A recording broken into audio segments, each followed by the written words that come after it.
Looking for a college that feels like home and opens doors? Welcome to St. Cloud State, where Huskies come from all walks of life to chase big dreams. From small-town Minnesota to across the globe, SCSU is a place where everyone belongs. Whether you're into esports, student orgs, or cheering at D1 hockey games, there's always something happening on campus. And the best part? It's affordable, so you can focus on your future, not your finances. Come see it for yourself. Schedule your campus tour at St. Cloud State University, the home of the Huskies. Let's go Huskies!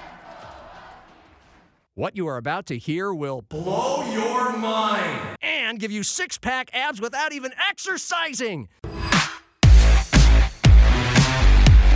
Pull up a bar stool and relax. Hey, who wants to have some fun? You've made it to Happy Hour with John Gaskins. Oh, no. Not again. Get ready for entertaining local and regional sports talk that will change your life, or not. And by the way, when you're telling these little stories, here's a good idea. Have a point. It makes it so much more interesting for the listener. Here's your host, John Gaskins. Here's Johnny. Hello! Ah! I'm back, baby! I'm back!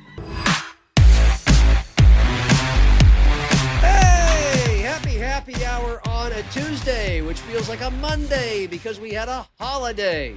Hope you enjoyed Memorial Day, honored in some way all the great men and women who died for our country and our freedom, and I certainly do hope you had a blast with family and friends wherever you were. We had some big thunderstorms, but we had some pretty awesome summer weather as well. So lake, boat, golf course, bird cage. I was at some baseball games for the Canaries. Played 2 rounds of golf, poorly by the way, but enjoyed the hell out of it. And we got a couple of more local championships. It's just what we do in Sioux Falls in South Dakota.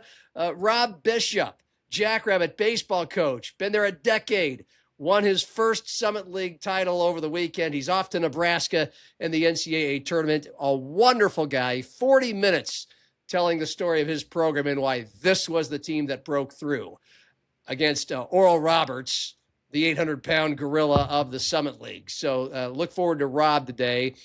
And look, it was just 2 weeks ago, USD softball, Augie baseball. They won their league tournaments. 2 weeks later, it's the Jacks, then the Sioux Falls Stampede winning the Clark Cup, which I'll get to in a moment, and SDSU baseball in its first big dance in 13 years. And the Jacks, like the Yotes, they're in the NCAA tournament with a below 500 record. And like the Yotes, they're going to play at Nebraska. Both Husker baseball and softball teams have their best squads in over a decade. A lot of national eyes on Lincoln.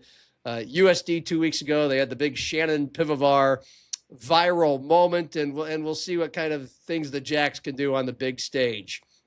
But wow. A Summit League and Northern Sun Conference sweep for our Division I and Division II Diamond teams. Both baseball, both softball. And of the 4 teams, only one had a winning record in the regular season, Augie baseball. So all we do is win, win, win, no matter what the regular season record was. We win when it counts the most, and that's in May here in South Dakota, baby. And meanwhile, up in Michigan on Saturday night, the Sioux Falls Stampede were playing for a USHL title in a best-of-5 series. They were up 2-0 going into Friday night's Game 3. They smoked Muskegon twice in Sioux Falls. Then they blow a 2-goal lead with 4 minutes left on Friday in Muskegon. They could have captured the cup. They blew it. Then they go to double overtime Saturday night, trying to prevent a winner-take-all Game 5 in Sioux Falls that would be tonight, Tuesday.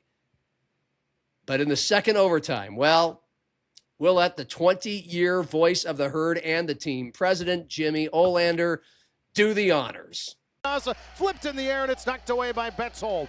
Here's Vukas, shot, tip, save, rebound, knocked away, it comes free. Another save by Feldberg. What a save! A tremendous glove save. He was on the ice, and here come the Herd. Macrina along with Schultz, 2-on-1. Macrina shoots, he scores! He scores! He scores!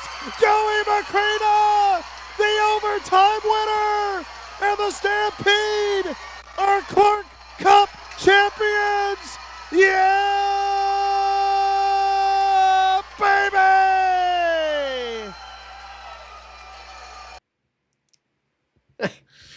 Man, how perfect was that call? You will not find a more authentic, on the spot, capturing the moment, championship winning goal in the NHL this year or ever. I mean, that's as good as it gets with a home team announcer calling a championship. And it wasn't just that the Herd, that they won, that makes this championship story captivating and thrilling. It is how they did it. They did it with a bunch of players that a Long Island tough guy, Ryan Cruthers, recruited and wanted to be in his tough guy, blue-collar, chip-on-the-shoulder mold. A bunch of dogs. That's dogs with D-A-W-G-S, including a bunch of players who were cut by other teams, and that includes Joey Macrina, who scored that game-winning goal. And Cruthers called these guys dogs after they won Game 2 in Sioux Falls after the game. I had a chance to talk to him. Called them a bunch of blue-collar dogs, the kind of group that was offered a plane flight to Muskegon. The owners offered them to fly, and the players rejected the offer. They said, nope, we won't have any of this. We want to take the 12-hour bus ride like we always do because we're dogs. And it's one thing to talk tough. It's another thing to be tough. And the Herd did it time and again. Sports and life are about how you respond when the other guy punches you in the mouth or has you on the ropes. It's cliched. It's been played out in movies 1,000 times, but it's all so very true. Cliches ring true. That's why they are cliches. And you can make a lot of boxing references. Mike Tyson says everybody has a great plan until they get punched in the mouth. And boy, were the Herd punched in the mouth time and again in the playoffs. First series was against Lincoln, and they were down 2-1 on the brink of elimination in Game 3, and they blasted the Stars 6-2. And then they needed to win Game 4 again on the road just to force a Game 5 at home. Yeah, they won the last 2 games in convincing fashion. Then they move on to their conference finals series against Fargo. Same thing. They're down 2-1 after a crushing 3-overtime loss to Fargo. And so they needed to win both Game 4 on the road and Game 5 at home again. And they won each of those last 2 games by 1 goal. In overtime in Fargo to force a Game 5 in Sioux Falls. They trailed 2-1 late in the second period in Game 5. They scored the tying goal with under 2 minutes left in the second, the winning goal with just over 2 minutes left in regulation. Backs against the wall, they squirm out of it and punch back and make the championship series. And then this time, they almost scored a complete TKO. I mean, they got up 2-0 and 3-0, 3-1, easy peasy. They're up 2 goals with 4 minutes to play in Game 3 on the road in Michigan on Friday night. The cup was sitting right there. They could taste it, the champagne or whatever the 16 to 19-year-olds drink. The milk, I don't know. It was Indianapolis 500 over the weekend. Maybe it was milk. I don't know. But whatever they had to celebrate with, it was all on ice and ready to go. They could smell it, and then they give up 2 goals in the final 4 minutes, and then they lost in double overtime.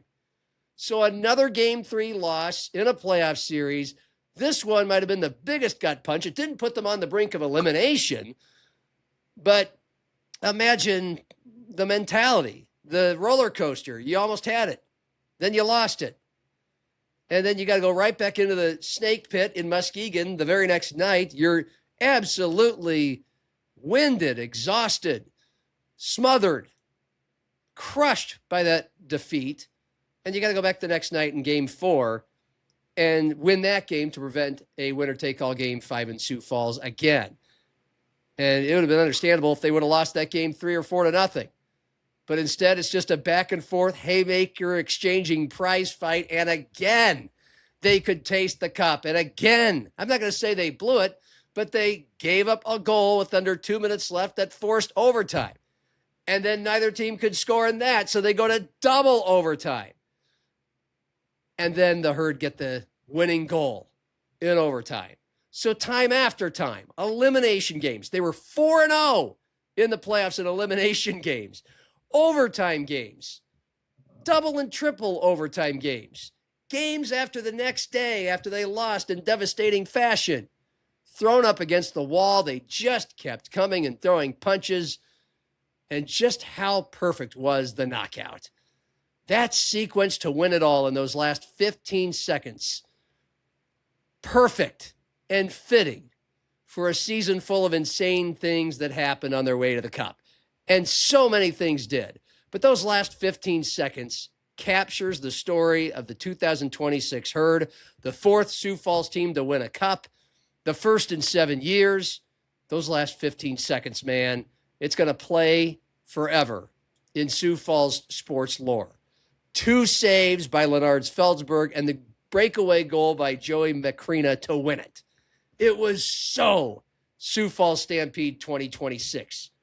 So let's take you back there. The best goalie in the league, Lenards Feldbergs, saves the game on a save most goalies would not pull off in the sport at any level. He had just made a save on a point-blank tip and had to sprawl headfirst on the ice to make that save. He's got his legs on. He's doing the splits. Lenards is doing the splits. The ball rebounds right back to a lumberjack who had a dead-on, wide-open shot to win it. Lenards is on the splits. He can't protect the whole goal. If this thing gets a little airborne, it goes right over his shoulder. I mean, I am no Barry Melrose or Don Cherry, okay?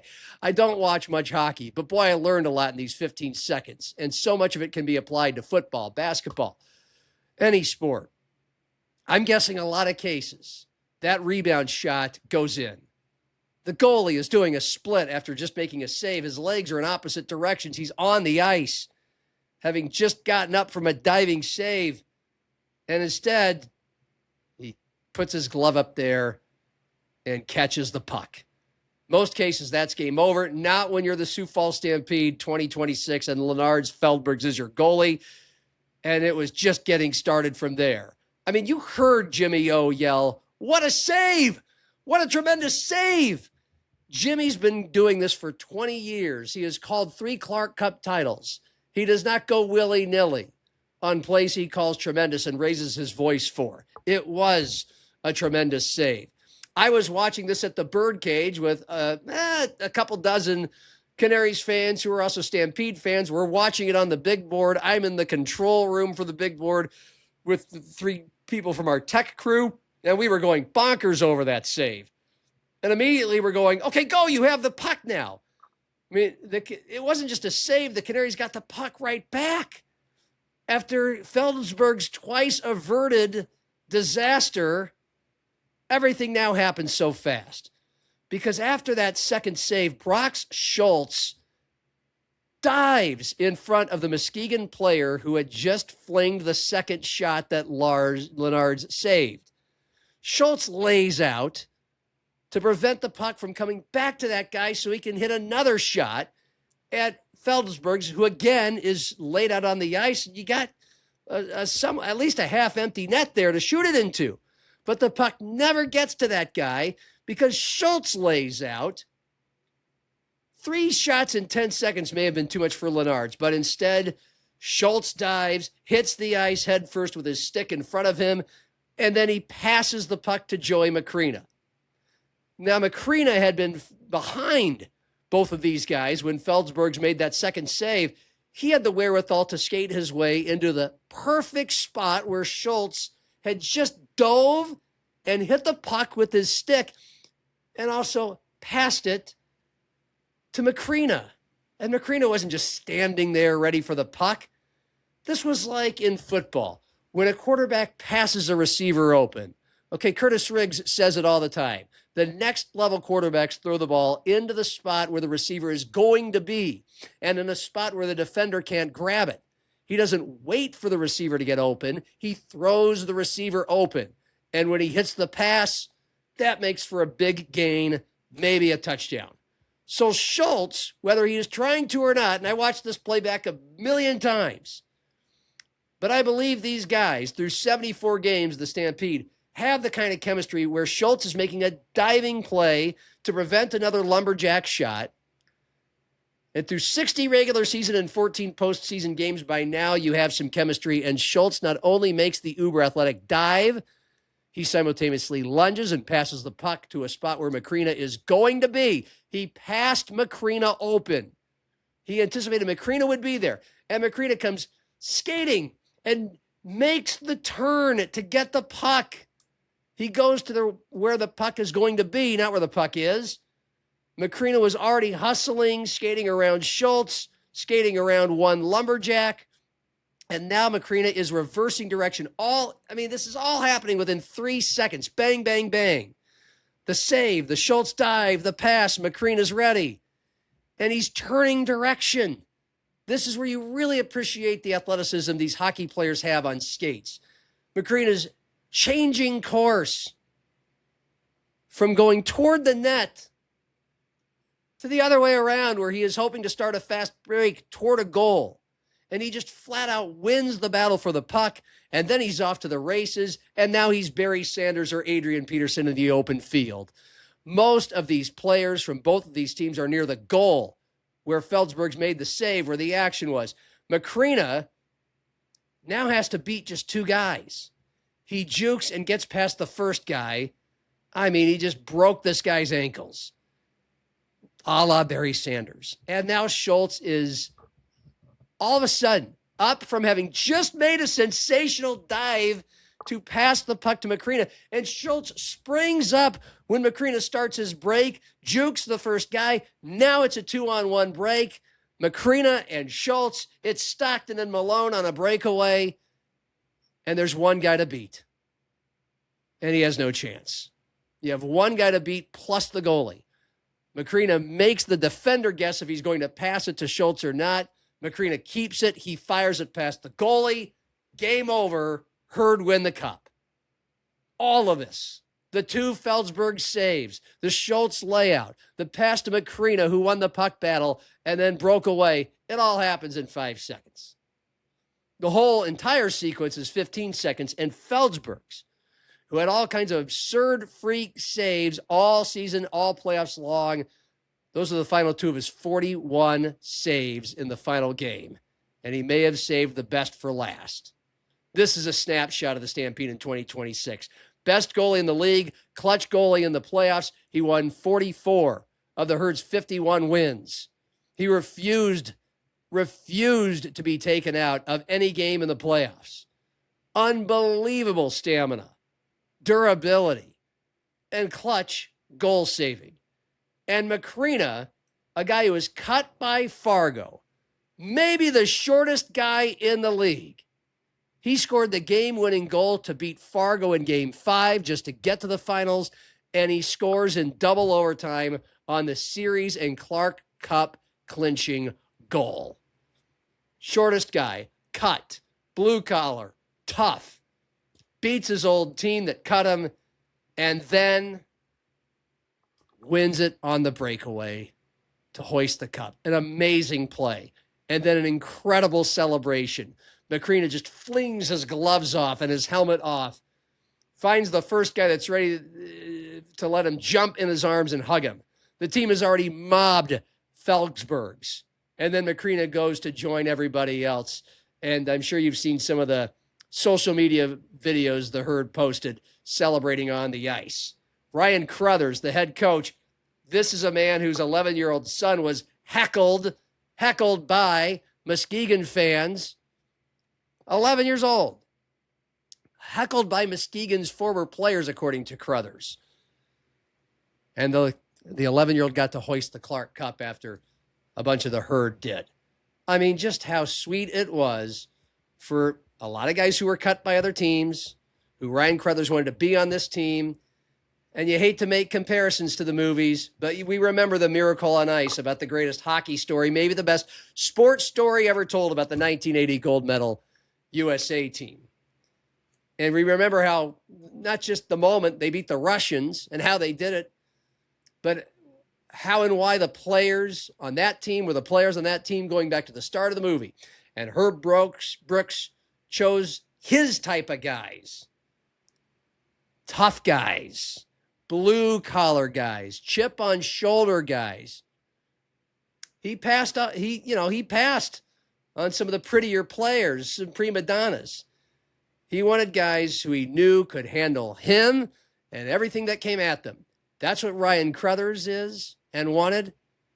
Cruthers was a guy that grew up in Long Island. When you grew up in Long Island, in the scope of New York, when you've got Manhattan and Brooklyn and Queens and Long Island over here, you're the forgotten ones. You're New York Islanders fans. You're on that island over there. You're on the outside looking in of the Big Apple. And you got that chip. And you got to be tough. And that's what Ryan Cruthers wanted. That's the roster he assembled. And they played like it all season. And at every twist and turn, when they were taken by the collar and shoved up against a concrete wall, they survived and punched back and got out of it and hoisted a cup. And hats off to Cruthers and Tony Gasparini, who put together the team, and Cruthers' longtime loyal right-hand man assistant. This was something out of a movie. But those 15 seconds that clinched it, the one that's going to be played over and over again, that's going to be what you're going to remember. Everyone remembers Al Michaels, Do You Believe in Miracles? Yes. And you're going to remember Jimmy Olander bellowing at the Felsberg save and the Macrina breakaway, and just the perfect people and the perfect way to win it all. And the celebration said a lot as well, just how much these guys truly loved each other. Being tough, having a chip on your shoulder, loving one another, being a family, having a culture. These are all buzzwords that, again, are all cliches in sports that we roll our eyes out. But most teams that win a championship possess all of them and then show it. That is what the Stampede did. Hats off to them. And we will chat with their head coach, Ryan Cruthers, and Jimmy O himself tomorrow.